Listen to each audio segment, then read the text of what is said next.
Good evening. I'd like to call to order a regular meeting of the Board of Education of the Goshen Central School District being held today, Tuesday, September 20th at 6:30 p.m. in our district administration building and being live streamed on the district's YouTube channel.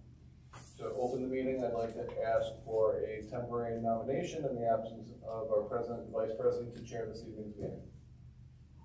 Open for nominations. Nominate Mr. Pucci. I second it. Excellent. All in favor? Aye.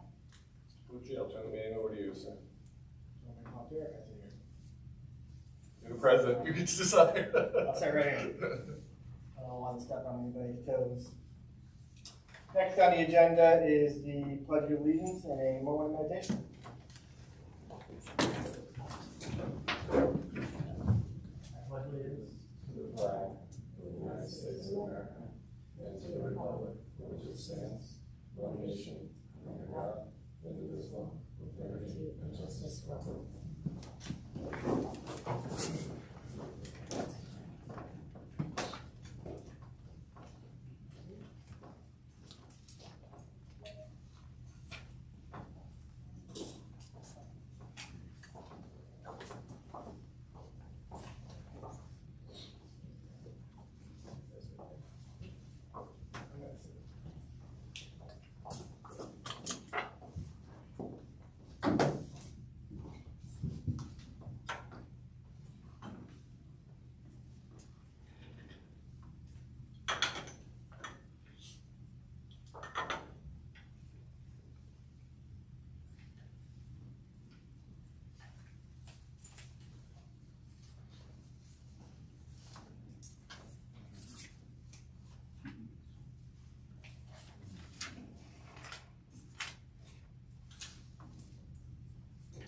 Next on the agenda is privilege of the floor.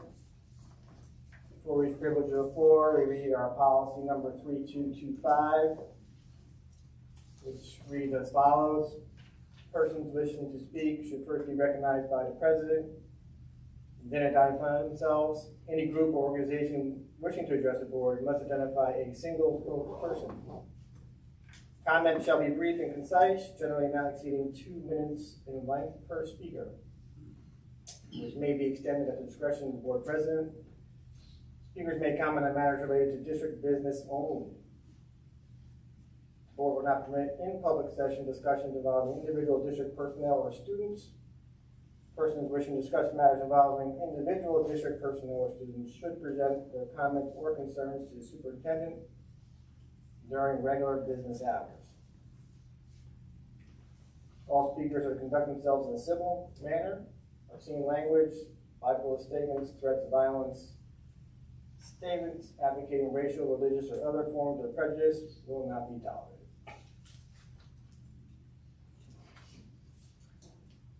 First person on the privilege of the floor is Andrew Romola. Yes. Did I say that correct? Yes. Close enough. Close enough. Sorry, Andrew. No, it's okay. Can I start? Yeah, I'm just gonna, when you start, I'll hit the back. You're all good to go. All right. Red light on, right? Red light on. All right. Good evening, Superintendent Coates and members of the board. My name is Andrew Romulo. I'm a father of 2 students in the Goshen School District. My youngest will be entering middle school, and my daughter will be moving to the high school next year. I was here last meeting to address the board with my concerns around the building policy, which prohibits the use of book bags during the school day. I just want to fully express my frustration with regards to the lack of communication to parents about the rollout of such a measure that drastically affects the daily lives of our middle school students.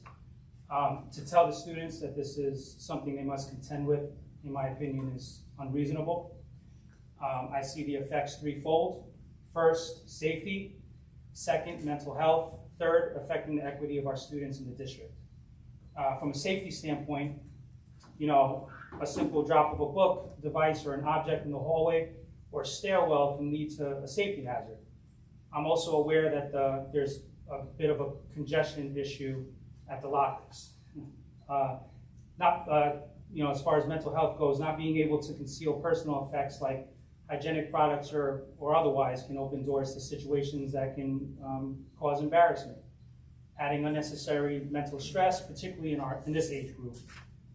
I know firsthand with my own child, it's not easy being a father of a preteen girl. And finally, with equity of students, what works for the majority often creates outliers. I know we had some unfortunate things happen last year, and now we have a tough job to police our schools. You are the school board. You know, you have the power and the obligation to come up with best solutions for our students. So I guess my question tonight is this one of them? A couple more points, if you don't mind, or I can wrap up. No, finish. I just want to say I believe in our school district, and I know that everything that we do and everything that we achieve is always with the best interest of our students in mind. So again, if this is a countermeasure that's being used to assure the safety of our students, then I ask that we get a little more creative, come up with, you know, some other solutions, some other options, because this is not it. That's all I got. Thank you, appreciate your comments. Thank you for your time.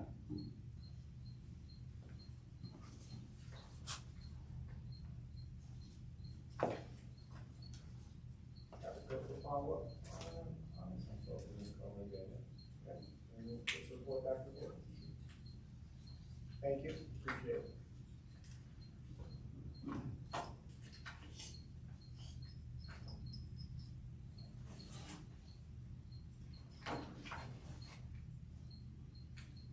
Next on the agenda is the legislative update. Tom, you have anything? We, myself and Dr. Coates, attended the September 7th Orange County School Board Associated meeting. And general meeting, general information, all of the component districts had discussions regarding the BOCES capital improvement project. Questions and answers were provided. Districts were still receiving presentations like we received here in Goshen regarding the different path of funding that's available. The superintendent over there, Mr. Heck, he said he'll be rolling out some more information to the component districts regarding how we can help them to advertise the project to get the information out to the community. So that's one of the things we'll have to really look forward to, that information coming out and seeing how we can get it out there on our side. And BOCES has a few initiatives that they'll be providing as well. We also heard from Regent Francis Wills, a little bit of a just kind of welcoming speech, looking forward to a good school year, overview on happenings up at New York State, gave us some information regarding the New York State School Board Convention that's coming up at the end of October. Discussions were had with the component districts regarding the IDA board. I believe we're voting on that tonight, asking the IDA to include the school districts in their pilots. It was a very well-received topic, and then a lot of folks were interested in asking for a seat at the table as well. So those were just some of the notable happenings at that meeting, and I'll forward around any other information that comes my way to the rest of the board. Great, thank you. Any questions? Thanks, Tom. Next on the agenda is the superintendent's report. Dr. Coates. Thank you very much. And just as one follow-up to Mr. Lefferts' presentation, we found out this week from Orange Ulster BOCES that one component school district did vote against the funding for the IMA. So BOCES, if they proceed with the project, will have to do the borrowing through DASNY now. I had a conversation with Mrs. Heppes when I was up in Saratoga for the superintendent's conference. Their board is meeting this week to make a determination on what the next steps will be, whether they're going to reconsider the scope of work, if they're going to make any changes as well. I also want to welcome our student representative, Michael Lombardi, who's here again with us tonight. Michael, we always welcome you being with us and your insight when topics come up. And I also want to welcome Ms. Lisa Taravella. She is on your agenda for this evening to be appointed our long-term sub for our elementary assistant principal. We're very confident that you serve your duties very well. We look forward to having you in that capacity. Thank you. So I had an opportunity the last several days to attend the State Superintendent's Council meeting in Saratoga, and many different important topics came up. I spent a lot of time with the legislative committee on relevant items to our students, to the safety of our schools that we've talked about, to pending issues such as transportation. I'm just going to go through some of the highlights of what I was able to attend in committee.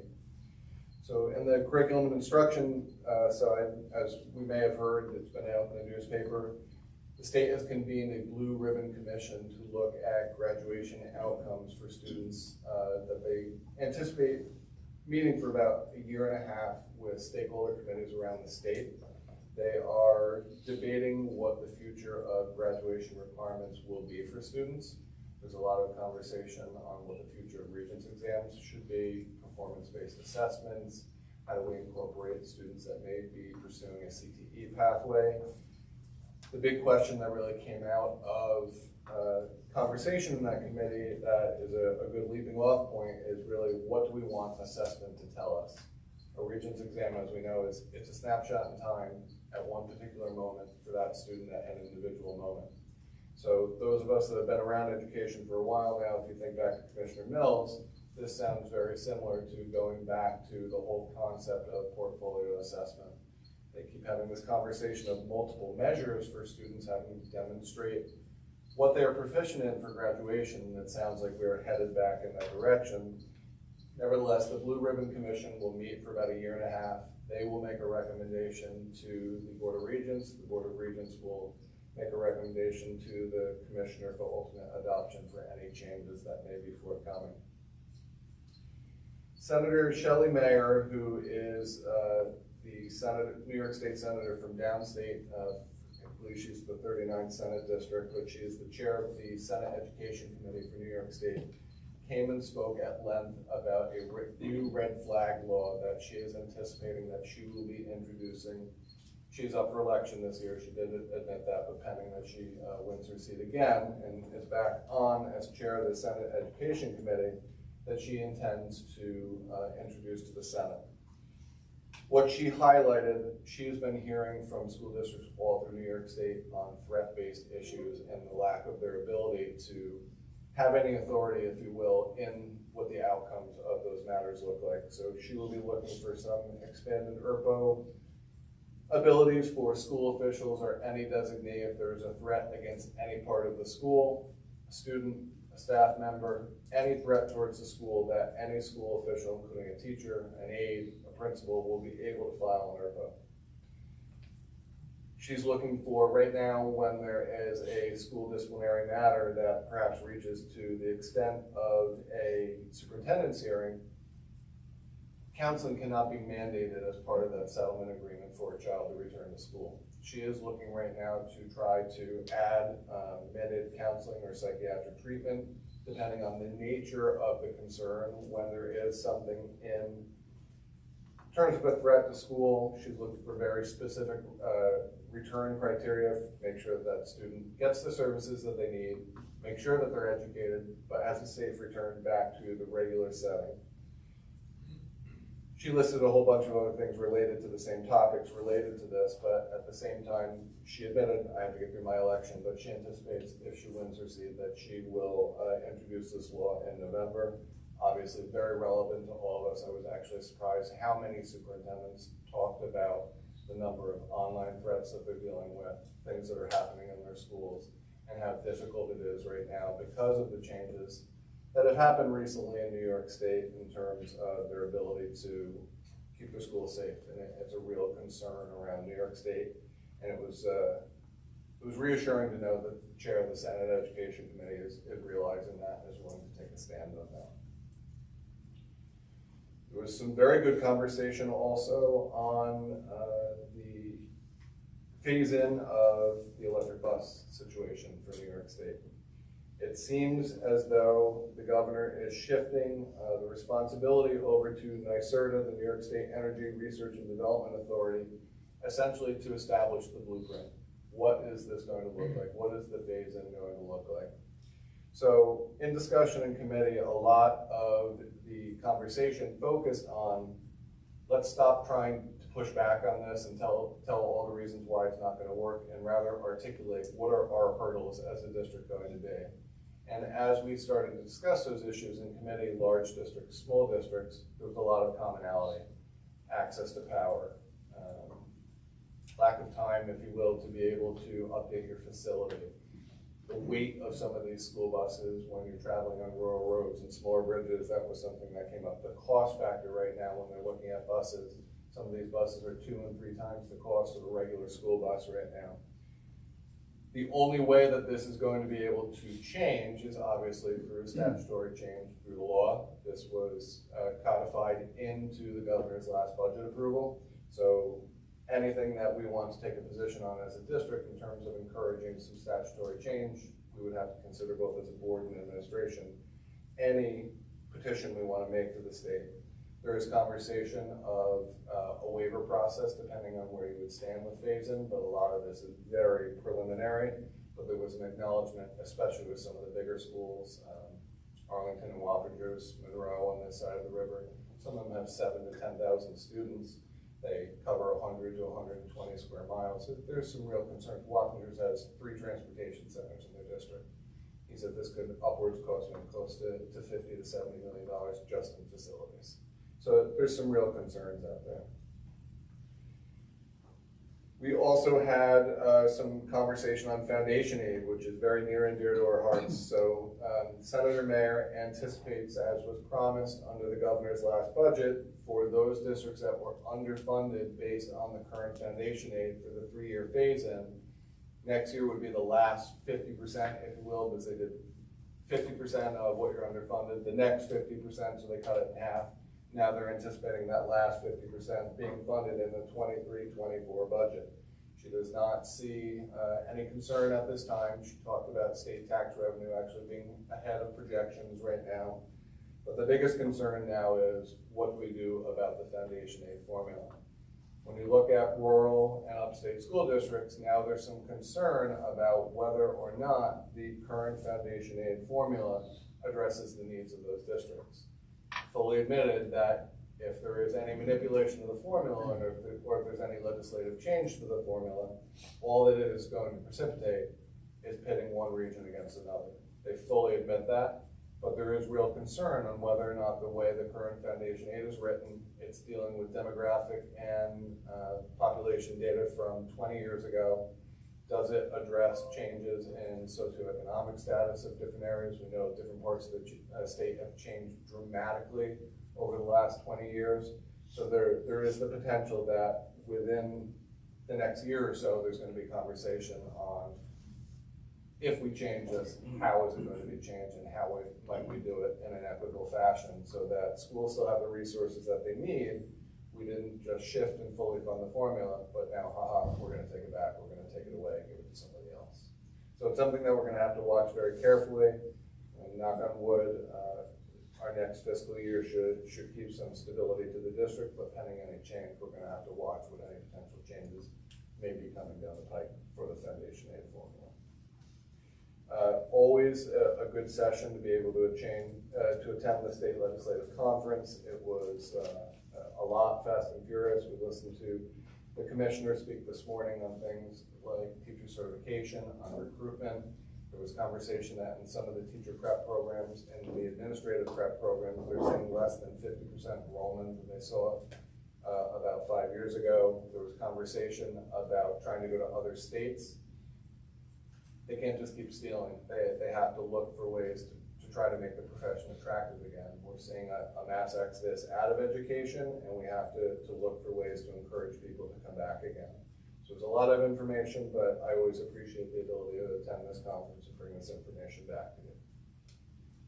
Great, thank you. Out of practice. Any questions? No. Thank you. Sounds like a good conference.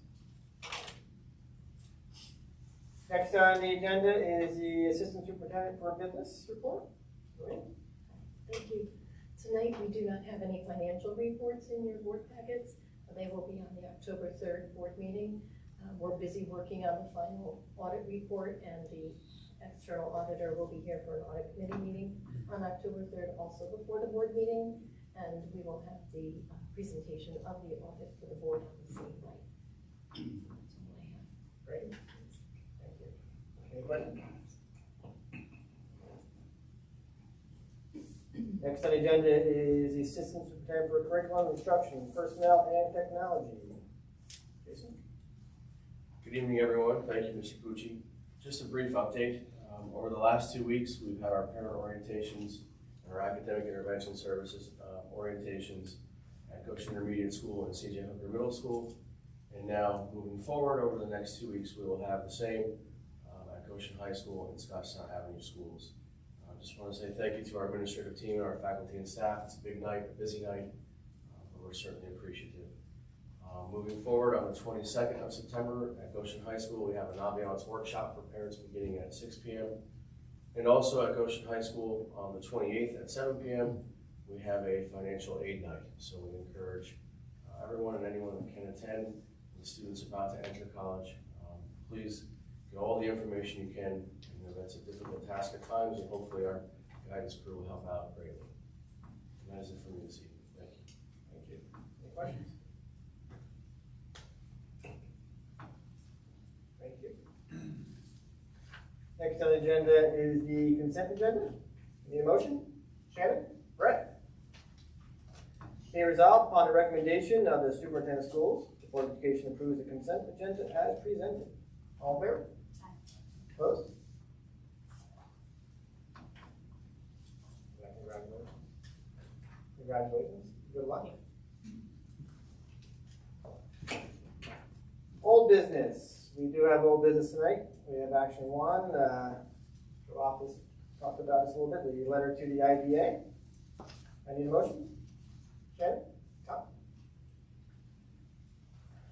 Whereas the Town of Orange County Industrial Development Agency, IDA, promotes economic growth through payment in lieu of taxes, pilot incentives, to advance the economic welfare of Orange County by retaining jobs and also creating jobs by attracting new businesses into local communities, which have the potential to increase tax bases. And whereas the district is in favor of attracting businesses and creating jobs. And whereas local school districts educate our community's children under the unique and challenging restraints of operating within a state-mandated tax cap. And whereas the Orange County IDA's pilot decisions result in a significant impact on the school district's tax base, revenue, and budget. And whereas in neighboring Rockland County, their IDA collaboratively works with all jurisdictions, including municipalities and school districts, who are affected by a proposed pilot prior to a pilot being finalized in a collaborative model of decision-making, which does not stymie economic growth in Rockland County. Now, therefore, be resolved by the board as follows. The superintendent is authorized to sign a letter addressed to the Orange County IDA, respectfully requesting that in the future, the IDA formally provide the district with a seat at the table for a more collaborative approach to pilot decision-making, which will maximize benefits for all taxpayers. This resolution shall take effect immediately. All in favor?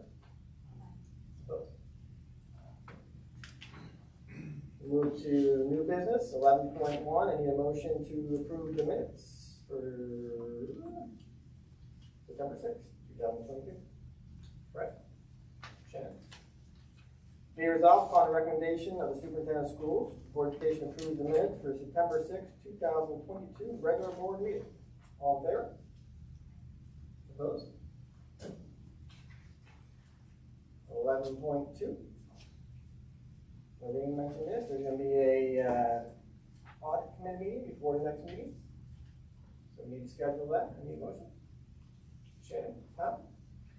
Be resolved upon the recommendation of the Superintendent of Schools. Members of the audit committee will meet on Monday, October 3rd, 2022 at 5 p.m. to discuss the external audit completed by Nugent and Hausler. All in favor? Opposed? Privilege of the floor.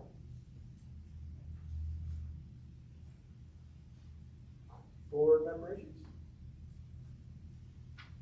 Mike, what got anything to say? No?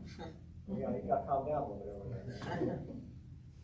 You can bring issues though to the meetings if you have anything to bring up through school or anything you and your students are talking about or whatever. Don't be afraid. Need a motion to close the meeting? Tom? Shannon?